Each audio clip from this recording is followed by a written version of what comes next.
சொன்னாலும் ஒரு கூட்டம் திருந்தாது, இன்னும் ஒரு கூட்டம் அதுக்கு பின்னால் தான் ஓடிக்கொண்டிருக்கும். அப்படி ஏமாற்றுகிற பிரசங்கமும் இருக்கும், அதை நம்புகிற ஒரு கூட்டமும் இருக்கும். விரியன் பாம்பும் இருக்கும், விரியன் பாம்பு குட்டிகளும் இருக்கும். தயவு செய்து இப்போதாவது மனம் திரும்புங்கள். நீங்கள் பூமிக்குரியதை பற்றி கவலைப்படாதிருங்கள். பரலோகம் மிக தெளிவாய் அதை கொடுக்கும். நம்மை உண்டாக்கின பிதாவாகிய தேவனுக்கு வசனம் சொல்லுகிறது, நம் தேவை என்ன என்பதை நம்முடைய பரமபிதா அறிந்திருக்கிறார். காட்டு புஷ்பத்தை உடுத்துவிக்கிறவர், குருவிகளுக்கு போஷிக்கிறவர், உங்களையும் என்னையும் விசேஷமாய் படைத்திருக்கிறார். ஒரு நாளும் கர்த்தர் கைவிட மாட்டார். அதிலும் நீங்களும் நானும் இயேசுவின் ரத்தத்தால் மீட்கப்பட்டவர்கள், வேறு பிரிக்கப்பட்டவர்கள், திருச்சபைகளுக்குள்ளே கொண்டு வரப்பட்டவர்கள். ஒரு நாளும் கர்த்தர் உங்களையும் என்னையும் கைவிட மாட்டார். நீங்களும் ஏன் இப்படி உலக ஆசீர்வாதத்துக்கு பின்னால் ஓடுகிறீர்கள்? உங்கள் தேவைகளை பரலோகம் தெரியும். அதினத்தின் காலத்தில் நேர்த்தியாய் கர்த்தர் செய்வார். 6 லட்சம் புருஷரை 40 வருஷம் போஷிக்க தெரிந்த ஆண்டவருக்கு உங்களையும் உங்கள் குடும்பத்தையும் நன்றாய் போஷிக்க தெரியும். இனி கொஞ்சம் வசனத்துக்கு நேராய் திரும்புங்கள். இன்னும் சபைக்குள்ளே வந்து ஆசீர்வாதத்துக்கு பின்னால் ஓடாதீங்கள். மேலான ஆசீர்வாதத்துக்கு வாருங்கள். கீழானவைகள் அல்ல, மேலானவைகளே நாடுங்கள் என்று வேதம் சொல்லுகிறது. நாம் அந்த காலகட்டத்துக்கு வந்துட்டோம். இனி வருகிற காலங்களிலே உங்களிடத்துல பணம் இருக்கும், வாங்குவதற்கு பொருள் இருக்காது. உங்களிடத்துல சில நேரத்தில் பொருள் இருக்கும், அந்த பொருளின் விலை நீங்க வாங்கக்கூடிய நிலையில் இருக்காது. நீங்கள் எல்லாவற்றையும் உணர்கிற காலம் ஒன்று வருகிறது. எத்தனையோ கோடீஸ்வரன்கள் கொரோனாவிலே பார்த்தோம், டிவியில காட்டினார்கள். எத்தனையோ கோடீஸ்வரன்கள் ஒரு ஐசியூல கிடைக்காம, பெட் கிடைக்காம, ஹாஸ்பிட்டல் வாசல்ல கார்ல, அந்த காரே 40 லட்சம் 50 லட்சம் இருக்கு. அந்த கார்ல படுத்துக்கிட்டு பக்கத்துல ஒரு ஆக்சிஜன் சிலிண்டரை வச்சுட்டு படுத்து இருந்ததை நாம் பார்த்தோம். காரணம் என்ன? அவர்கள்ட்ட பணம் இல்லையா, கிரெடிட் கார்டு இல்லையா, அவர்கள் வீட்டு பீரோக்களில் நகை இல்லையா, எல்லாம் இருக்கிறது, பேங்க் பேலன்ஸ்ல இருந்து எல்லாம் இருக்கிறது. ஆனால் இந்த சுவாசிக்கிற காத்து அவங்க கிட்ட இல்லை. இதை கர்த்தர் ஊதினார் என்று வேதம் சொல்லுகிறது. அதை அவர்தான் கொடுக்க முடியும். கர்த்தர் நிறுத்தினால் மூச்சு நின்று போகும். அந்த ஆண்டவர் தான் அது கொடுக்க முடியும். ஒரு கிறிஸ்தவத்தை அறியாத அல்லது கிறிஸ்தவத்தை பத்தி தெரியாத ஒரு பட்டிமன்ற பேச்சாளர் ரேடியோ டிவியில சொன்னார், கொரோனா நேரத்துல கடவுள் இருக்கிறார் என்பதை மனிதன் புரிந்து கொள்ளுகிற நேரம் வந்துவிட்டது என்று சொன்னார். எத்தனை துல்லியமான வார்த்தை கவனியுங்கள். விசுவாசிகளுக்கு சொல்லுகிறேன், தேவன் ஜீவனோடு கூட இருக்கிறார். ஆஸ்தி அல்ல, பணம் அல்ல, கர்த்தரே மேலானவர் என்பதை புரிந்து கொள்ளுகிற இடத்திற்கு திருச்சபை வந்துவிட்டது. அப்படி ஒரு சில கூட்டம் புரிஞ்சுக்காது. ஒரு சில கூட்டம் இன்னும் சொல்லிக்கிட்டா இருக்கும். அப்படிதாங்க சொல்லுவாங்க, வாழ்க்கைக்கு பணம் தேவையில்லையா அப்படின்னு கேட்பாங்க. கண்டிப்பாக வாழ்க்கைக்கு பணம் தேவை. ஆனால் பணம் வாழ்க்கை அல்ல. பணம் தேவை, அதை ஆண்டவர் தருவார். தேவை எவ்வளவு தேவையோ அவளை தருவதற்கு அவர் போதுமானவராக இருக்கிறார். ஆனால் நம் வாழ்க்கைக்கு தேவை கர்த்தர். அவரையே தந்தவர் மற்ற எல்லாவற்றையும் அருளாதிருப்பது எப்படி என்று வேதம் சொல்லுகிறது. வசன பஞ்சம் இனி இன்னும் வரும். கடைசி நாட்களிலே இன்னும் வசன பஞ்சம் வரும். தயவு செய்து சோரம் போகாதிருங்கள். நல்லா வேதம் வாசியுங்கள். ஆவியானவர் துணை கொண்டு அதை தியானியுங்கள். உங்களுக்கு கொடுக்கப்பட்ட திருச்சபைக்கு போங்கள். ஒருவேளை அடுத்த சில காலங்களிலே திருச்சபைக்கு போக முடியாத சூழ்நிலை வரலாம். நீங்கள் எல்லோரும் ஆன்லைனை நம்பிக்கொண்டிருக்கிறீர்கள். ஒருவேளை கொரோனா மாதிரி லாக்டவுன் போட்டாங்கன்னா பிரச்சனை இல்ல, ஆன்லைன்ல பாத்துக்கலாம் அப்படின்னு சொல்லி இன்னைக்கு ஒரு பெரிய கூட்டம் ஆன்லைனை நம்பிட்டு இருக்கு. நீங்க போய் பாருங்க, சின்ன கிராமத்துல இருந்து பெரிய பெரிய பட்டணம் வரைக்கும் பாக்குறாங்களோ இல்லையோ லைவ் போயிட்டே இருக்கு. அது ஒரு கலாச்சாரம் ஆயிருச்சு. இப்ப லைவ் போட்டாதான் அவங்களுக்கு ஒரு பெருமை. நாங்களும் லைவ் போட்டிருக்கிறோம் அப்படிங்கிறாங்க. பார்க்கிறவர்கள் போட்டால் நியாயம், பார்க்கறதுக்கே ஆள் இல்லாதவர்களுக்கும் லைவ் போடுகிறார்கள். ஏன்னா அந்த கலாச்சாரம் வந்துருச்சு. இப்ப கவனிச்சுக்கங்க, நீங்கள் ஆன்லைனில் கூட செய்தி பார்க்க முடியாத காலம் ஒன்று வருகிறது. உங்களுக்கு ஆவியானவர் தனிப்பட்ட முறையில போஷிக்கிற பழக்கத்தை ஏற்படுத்திக் கொள்ளுங்கள். என்னைக்கு இருந்தாலும் வீட்டு சாப்பாடு தான். ஹோட்டலை மட்டும் நம்பிக்கிட்டே இருந்தீங்கன்னா ஒரு நாள் ஹோட்டல் மூடிடுவாங்க. ஆனா வீட்டுல சமைக்கிற பழக்கம் இருந்துச்சுன்னா ஹோட்டல் 3 நாள் கவலைப்பட மாட்டோம். அதே மாதிரி தான் நீங்கள் வசனத்தை தியானிக்கிறவர்களா இருப்பீர்களானால் ஒரு நாள் இந்த சபைகளோ ஆன்லைனோ இல்லாத காலம் வரும் பொழுது நீங்கள் தியானிக்கிற வசனம் உங்களை போஷிக்கும். உங்களுக்கு ஆவியானவர் உங்களோடு கூட பேசுவார். அந்த பழக்கத்துக்கு வாங்க. சிலரெல்லாம் அப்படியே முழுக்க ஊழியக்காரங்களை டிபெண்ட் பண்ணி இருக்கிறீங்க. பேசும்போதே ஊழியக்காரன் வந்து சொல்லும் போதே உங்க வசனம் தான் அப்படிம்பாங்க. ஊழியக்காரன் எவனும் வசனத்தை எழுதுனதே இல்ல.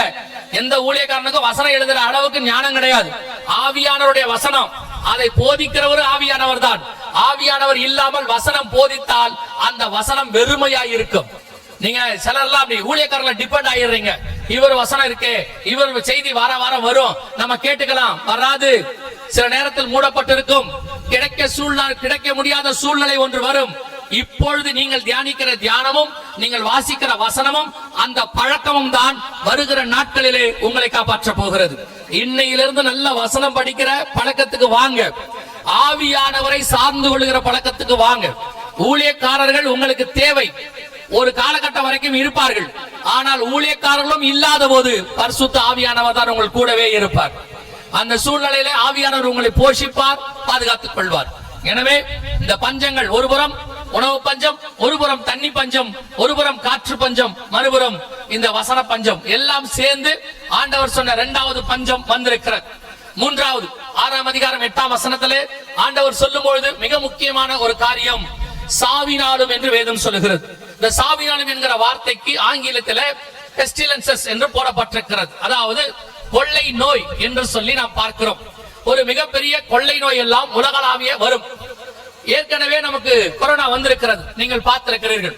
ஆனால் இப்பொழுது கொரோனாவை விட மிக மோசமான ஒரு கொள்ளை நோய் வரப்போகிறதாக உலக சுகாதார மையம் அனௌன்ஸ் பண்ணியிருக்கிறது. இங்க கவனிங்கள், இது உலக சுகாதார மையம் சொன்னது. அதை விட மோசமான மற்றொரு பெருந்தொற்றை எதிர்கொள்ள தயாராக இருக்குமாறு உலக சுகாதார நிறுவனத்தின் தலைவர் டெட்ராஸ் அதானம் எச்சரித்துள்ளார். இது உலக சுகாதார நிறுவனத்தினுடையதான தலைவர் சொல்லி இருக்கிறாரு. கொரோனாவை விட மோசமான பெருந்தொற்று வரப்போகிறது என்று சொல்லி, இது அவர்கள் அபிஷியலாக ஒவ்வொரு நாட்டுக்கும் அனுப்பினதான சுற்றறிக்கை. இதில் அவர்கள் என்ன சொல்லுகிறார் என்று சொன்னால், சரி ஓகே, சவுண்ட் வருமா? சவுண்ட் வருமா? உலக சுகாதார நிறுவனத்தினுடைய தலைவர் டெட்ராஸ் அதானம் அவர் என்ன சொல்றாரு அப்படின்னு கேட்டீங்கன்னா, கொரோனாவை விட மிக மோசமான ஒன்று பெருந்தொற்று உலகளாவிய வரப்போகிறது என்று. இது ஏதோ மறைமுகமாக எங்கேயோ சொன்னதல்ல, எல்லா நாடுகளுக்கும் சுற்றறிக்கை அனுப்பப்பட்டிருக்கிறது. இது அந்த சுற்றறிக்கையினுடையது. ஒருவேளை நீங்க பார்க்க முடியாது, நான் சொல்றேன். அந்த சுற்றறிக்கையினுடையதான நகல் காப்பி இங்கே கொடுக்கப்பட்டிருக்கிறது. அதைத்தான் நீங்கள் கேட்டீர்கள். அந்த வார்த்தையில, அந்த வீடியோவில் அவர்கள் சொன்னார்கள், கொரோனாவை விட மிக மோசமான ஒரு தொற்று பரவ இருப்பதாக சொல்லப்படுகிறது. அது கொரோனாவுடைய அடுத்த வேரியண்டா இல்ல புதுசா வரக்கூடியதா இப்போ ஒன்று வந்திருக்கிறது என்று சொல்லுகிறார்கள். சோ இப்போ அதுவா என்று நமக்கு தெரியாது. ஆனால் அவர்கள் சொல்லி இருக்கிறார்கள், அது கொரோனாவை விட பல மடங்கு சக்தி வாய்ந்தது. சரி, அவர்கள் மட்டும்தான் சொன்னார்களா என்று பார்த்தால், அடுத்து இங்கிலாந்தினுடையதான ஆய்வு நிறுவனம், அதாவது மருத்துவ கழகம் என்று சொல்வார்கள், food and drugs administration, FDA என்று சொல்வார்கள். அது மாதிரி இங்கிலாந்துடைய மருத்துவ கழகம் ஒரு அறிக்கை கொடுத்திருக்கிறது. மிக மோசமான ஒரு தொற்று எந்த நேரத்திலும் உலகத்தில் பரவலாம் என்று சொல்லி இருக்கிறார்கள். இது ஏதோ நாங்கள் சொல்லவில்லை. நாங்கள் இந்த பஞ்சத்தை குறித்து பேசிக் கொண்டிருந்த போது அல்லது யுத்தத்தை குறித்து சொல்லும் பொழுது, இவர் ஏன் இதையெல்லாம் சொல்லுகிறார் என்று சொல்லி கேட்டார்கள். இன்னைக்கு யுத்தம் வந்திருக்கிறது. பஞ்சத்தை குறித்து சொல்லும் பொழுது பஞ்சம் வரும் என்று பயமுறுத்துகிறார் என்று சொன்னார்கள். இன்னைக்கு உலக தலைவர்கள் அத்தனை பேரும் சொல்லுகிறார்கள். நானும் அவர்களும் சொன்னதுல ஒரு மாசம் கேப் தான் இருக்கு. நாங்கள் சொல்லி ஒரு மாசம் ஆயிருக்கு. இப்ப அவங்க சொல்றாங்க, நாங்கள் வேதத்திலிருந்து சொன்னோம், அவர்கள் டேட்டாஸ் வச்சு கொண்டு சொல்லுகிறார்கள். அவ்வளவுதான் வித்தியாசம். இது உண்மை, இது நடக்கிறது, அவ்வளவுதான். இதை சொல்லுவதில் யாருக்கும் அவர்களுக்கும் எந்த விதமான பயம் இல்லை. ஏன்னா அவங்கள்ட்ட டேட்டாஸ் இருக்கிறது, என்னிடத்துல வசனம் இருக்கிறது. ஆனால் ஒரு கூட்டம் இருக்கு, அவர்களுக்கு இதை ஏற்றுக்கொள்வதற்கு மனமில்லை. அவங்களை பொறுத்த வரைக்கும் எல்லாம் பாசிட்டிவா கேட்கணும், மோட்டிவேஷனலா கேட்கணும் என்று சொல்லுகிறார்கள். உண்மையை சொல்ல வேண்டியது அவசியம். பாசிட்டிவா மோட்டிவா சொல்லணும்னு சொல்லி பொய் சொல்லக்கூடாது, அல்லது உண்மையை மறைக்க கூடாது. என்ன இருக்கிறதோ அதை சொல்லணும். இன்னைக்கு பாருங்க, உலக தலைவர்கள் எல்லாரும் தங்கள் நாட்டு மக்களுக்கு டிவில நேரடியா வந்து சொல்றாங்க. சிங்கப்பூர் பிரதமர் சொல்றாரு, அப்புறம் இந்தோனேஷியா பிரதமர் சொல்றாரு, அத்தனை பேரும் நேரடியா வந்து சொல்றாங்க, நாம ஒரு கடினமான சூழ்நிலையை கடந்து போய் கொண்டிருக்கிறோம், ஒரு மோசமான காலம் ஒன்று வருகிறது. இன்னைக்கு நம்ம நாட்டினுடைய தலைவர் சொல்லுகிறாரு, ஒரு மிக மோசமான பஞ்சகாலம் ஒன்று வருகிறது என்று சொல்லி. இதை தலைவர்கள் தங்கள் ஜனங்களுக்கு சொல்லி அவர்களை தயார்படுத்துகிறார்கள். வரப்போகிறதை ஃபேஸ் பண்றதுக்கு அவங்கள வந்து பலப்படுத்துறாங்க. இது அப்படித்தான் எடுக்கணும். வசனத்துல சொன்னதை எடுத்து உங்களுக்கு சொன்னா, ஏதோ இவங்க நாங்களும் பயமுறுத்துறோம் இதெல்லாம் சொல்றோம் இல்லை. இயேசு கிறிஸ்துவிட்ட போய் கேட்கிறார், உங்க வருகைக்கு அடையாளம் என்னன்னா? இயேசு அழகா சொல்லலாமே, மேகம் தோன்றும், மேகத்துல ஒரு நல்ல வெளிச்சம் ஒன்று வரும், அதுல ஒரு நல்ல முகம் தெரியும், இப்படி எல்லாம் சொல்லலாமே. வானத்திலிருந்து எக்கால சத்தம் கேட்கும், நல்ல பாடல் ஒன்று கேட்கும் சொல்லலாமே. ஏன் இயேசு சொல்லுகிறார் பஞ்சங்கள், கொள்ளை நோய்கள், பூமி அதிர்ச்சி? இயேசு கிட்ட போய் கேட்பீங்களா? என்ன ஒரு அடையாளம் கேட்டா இப்படி சொல்றீங்க? நல்ல மோட்டிவேஷனா பேசுங்க. இயேசுவேனா அப்பாலே போ சாத்தானே என்பர். இன்னைக்குதான் அப்படி நிறைய சாத்தான் சபையை மோசம் போக்கி கொண்டிருக்கிறது. சத்தியத்தை சொல்ல விடாதபடிக்கு, சொன்னாலும் கேட்க விடாதபடிக்கு, கேட்கிறவருடைய காதுகளையும் அடைக்கக்கூடியதான எத்தனையோ போலியான ஓநாய்கள் உங்களை மோசம் போக்கி கொண்டிருக்கிறது. ஆனால் உண்மை வேறு, நடக்கிற சம்பவம் வேறு. உலகளாவிய கர்த்தர் சொன்ன தீர்க்க தரிசனங்கள் அத்தனையும் நிறைவேறி கொண்டிருக்கிறது. இதை கர்த்தர் உங்களுக்கு சொல்லுவதற்கு காரணம் என்ன? திருப்பியும் சொல்றேன், எப்படி ஒரு நாட்டினுடைய தலைவர் தன் ஜனங்களுக்கு சொல்லி ஆயத்தப்படுத்துகிறாரோ, சர்வ வல்லமையுள்ள தேவன் தம்முடைய ஜனங்களை ஆயத்தப்படுத்துகிறார். அவர்கள் இதை தப்பிக்கிறதுக்கான வழி இன்னும் எந்த நாட்டு தலைவருக்கும் தெரியவில்லை. எல்லா நாட்டு தலைவர்களும் சொல்லுகிறாங்க, நம்ம ஃபேஸ் பண்ணுவோம், சமாளிப்போம், பாப்போம், மோட்டிவேஷனா பேசுறாங்க. ஆனா இயேசு மட்டும்தான் இதுல இருந்து தப்பிக்கிற வழியையும் சொல்லி வைத்திருக்கிறார். அவர் அப்பவே இதுக்கான வழியும் சொல்லி வச்சிட்டார். எனவே உலக சுகாதார மையம் சொன்னது போல ஒரு பெரும் தொற்று, உலகளாவிய பண்டா வைரஸ் வந்திருக்குதுன்னு சொல்றாங்க. அது எந்த நிலைமையில இருக்குன்னு தெரியாது. ஆனால் நிச்சயமாக ஒரு பெருந்தொற்று வரும் என்று உலக சுகாதார நிறுவனம் அறிவித்திருக்கிறது. இது மூன்றாவது கொள்ளை நோய். முதலாவதாக யுத்தம், இரண்டாவதாக பஞ்சம், மூன்றாவதாக கொள்ளை நோய். இதை ஒட்டி இன்னும் ஒன்றை ஆண்டவர் சொல்லுகிறார்.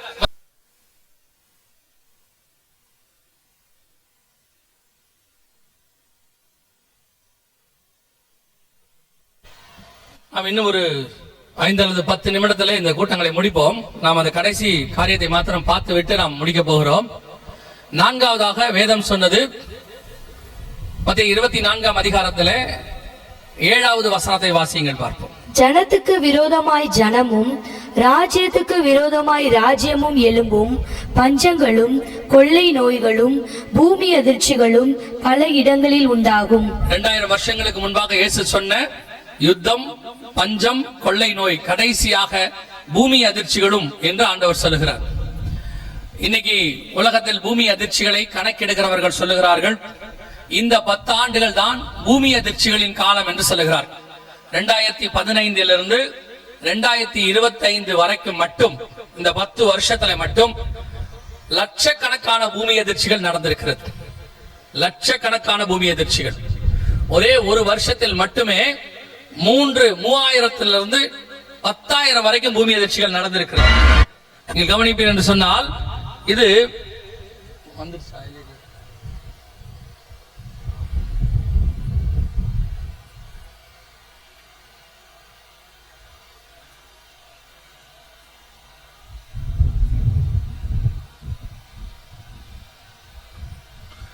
இது கடந்த 10 வருஷங்களிலே 2015 2025க்குள்ளாக நீங்கள் சிவப்பு கலர் டாட்ஸ் பார்க்கிற அத்தனையும் பூமி அதிர்ச்சி. உலகளாவிய எல்லா கண்டங்களிலும் இது நடந்திருக்கிறது. அத்தனை கண்டத்திலும் இந்த பூமி அதிர்ச்சிகள் அதிகப்படியாக லட்சக்கணக்கில் நடந்திருக்கிறது என்று சொல்லுகிறார்கள். அதாவது உலகத்திலே அவர்கள் கணக்கிலே 6 பூமி அதிர்ச்சி தான் மிக பெருசு, 8 புள்ளிக்கு மேல வந்திருக்கு. அதுல ஒண்ணு 2025 வந்திருக்கு, 8.5க்கு மேல. இன்னும் பெரிய பெரிய பூமி அதிர்ச்சிகள் வரும் என்று அவர்கள் சொல்லுகிறார்கள். வேதத்தில் கர்த்தர் சொன்னது, மிகப்பெரிய பூமி அதிர்ச்சிகள் கடைசி காலத்துல வரும் என்று சொல்லி 7 பெரிய அடையாளங்களில் ஒன்றாக இயேசு பூமி அதிர்ச்சிகள் சொல்லுகிறார். கொஞ்சம் யோசித்து பாருங்கள். 2004 சுனாமிக்கு பிறகு இந்த காரியங்கள் நடக்கிறது. அதற்கு முன்பதாக இவ்வளவு பூமி அதிர்ச்சிகள் கிடையாது. உலகம் முழுவதும் இவ்வளவு பூமி அதிர்ச்சிகள் கிடையாது. இந்த கடைசி 20 வருஷத்தில் தான் இவ்வளவு பூமி அதிர்ச்சிகள். அதாவது 2000 வருஷத்தில் சொல்லுகிறேன், இயேசு சொன்ன காலத்திலிருந்து இந்த 2025 வரைக்கும் நீங்கள் கணக்கு பண்ணினீங்கன்னா இந்த 20 வருஷம் தான் அதிகப்படியான பூமி அதிர்ச்சி. அதுக்கு முன்பதாக வரும், வருஷத்துக்கு ஒன்று வரும், 2 வருஷத்துக்கு ஒன்று வரும், அல்லது எங்கேயாவது ஒன்று சில நில அதிர்வு இருக்கும்.